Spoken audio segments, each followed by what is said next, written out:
Burun, Tomur ismli bir Batur o'tgan ekan. U Naxshisi degan chiroyli singlisi bilan birga turadi ekan. Tomur Batur doim arg'amoq etiga minib, misron qilichini esib, kap-kap qayg'inini agashtirib, olg'ir burkutini beliga qo'ndirib, o'g'i chiqdi ekan. 7 boshliq yalmavuz Naxshisilarni bo'zaq qipti.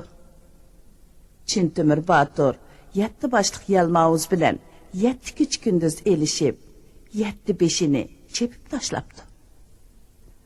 Keyin Naxshisilarni boshqalar bulab ketibdi. Tomur Batur singlisini bir umr izlab, to'la yig'lab, ikki ko'zi ko'mas bo'lib qopti. Tomur Batur oxiri singlisini tepibdi. Naxshisilar akisining ko'ziga xosiyatlik olmutta yar olmasini sürtgankan, ko'zlari asli kepti. Aka va singilning bir-biriga bo'lgan ajoyib qarindoshlik muhabbati so'zlangan bu hikoyani bilmaydigan birmi Uyg'ur bolasi yo'q.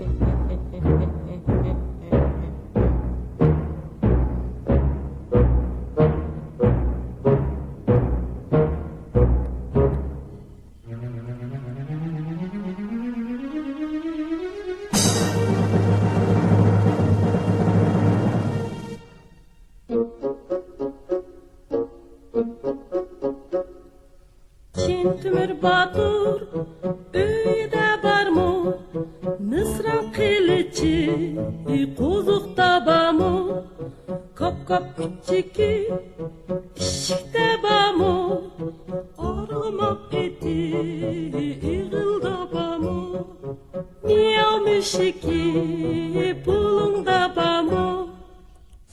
Tomur Batur uyda yo'qdur, misran qilichi qo'ziqda yo'qdur, kap-kap kichiki ishikda yo'qdur, arg'umoq eti ig'ilda yo'qdur, miyav mushigi pulingda yo'qdur.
zamonda ilk iqlimida Çintimir ismli bir Batur bo'lgan ekan. Uning eti poyezdda shigirik ekan. O qattiq tayg'inini aygashtirib, Uyghur berkitini belikiga qo'ndirib, ov qilar ekan. 7 boshliq yalmovuzni ashi Çintimir Batur o'ldirgan ekan. Bobomning aytib berishicha, Çintimir Batur hozirmi tog' o'ngirlarida turib etibdi.